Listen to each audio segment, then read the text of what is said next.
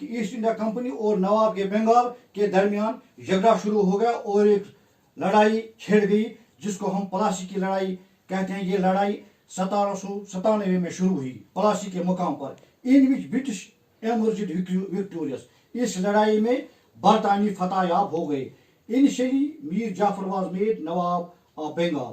پہلے انہوں نے میر جعفر کو بنگال کا نواب بنایا, but later on Mir Qasim was made nawab of Bengal. اس کے بعد انہوں نے میر قاسم کو بنگال کا نواب مقرر کیا. Again conflict start between nawab and company. نواب اور کمپنی کے درمیان پھر جھگڑا شروع ہو گیا which result in battle of Buxar, جس کا نتیجہ یہ نکلا کہ بکسر کے مقام پر ایک اور لڑائی چھڑ گئی 1766 میں. The British emergent. اس لڑائی میں بھی برٹش والوں کو فتح حاصل ہوئی. All these victories the company got diwani rights of Bengal, Bihar and. اس سے پہلے کمپنی کو صرف دیوانی کا حق صرف بنگال میں ہی حاصل تھا, لیکن جب انہوں نے میر قاسم کو شکست دی اور فتح یاب ہوئے تو ان کو اب بنگال, بہار اور اڑیسہ میں بھی دیوانی کا حق حاصل ہوا. From here company started to consolidate its position in the country. یہاں سے ہی انہوں نے اپنی حکومت کو مستحکم, اپنے حکمرانی کو مستحکم بنانا شروع کیا اور انہوں نے ہندوستان کے مختلف حصوں کو فتح کرنا شروع کیا اپنے ساتھ بنانا. The company role expanded in country through certain policies. اس کے لیے اب کمپنی کے رول کو, ایسٹ انڈیا کمپنی کے اپنی حکمرانی کو بڑھانے کے لیے انہوں نے مختلف پالیسیاں بنائی, سچ ہے سبسڈری الائنس. سبسڈری الائنس کی پالیسی لارڈ ڈلہوزی نے 1798 میں بنائی, جس کے تحت انہوں نے یہ پالیسی اس لیے بنائی کہ اگر انگریزوں نے کہا کہ اگر ہم اپنی حکمرانی کو بڑھانا چاہتے ہیں تو اس کے لیے جو ہندوستانی ریاستوں کے حکمران ہیں ان کو کمزور بنانا ضروری ہے. اس لیے انہوں نے ان کے ساتھ ایک معاہدہ کیا جس کو سبسڈری الائنس کیا, جس کے تحت ان حکمرانوں سے کہا گیا کہ اگر وہ انگریز حکمرانی کے ساتھ اپنی ریاستوں کو ملائے گا تو ان کو فوجی امداد دی جائے گی. اور دوسرا الائنس, دوسری پالیسی جو انگریزوں نے بنائی اس کو ہم کہتے ہیں ڈاکٹرن آف لیبس, لیکن یہ 1848 میں لارڈ ڈلہوزی نے بنائی. اس کے متعلق ہم انشاءاللہ کل جانکاری. یہ تھی چند وجوہات جن کی بنیاد پر انگریزوں نے ہندوستان پر جو یہاں تجارت کرنے کی غرض سے آئی, انہیں اپنے اقتدار کے پاؤں جمائے. شکریہ.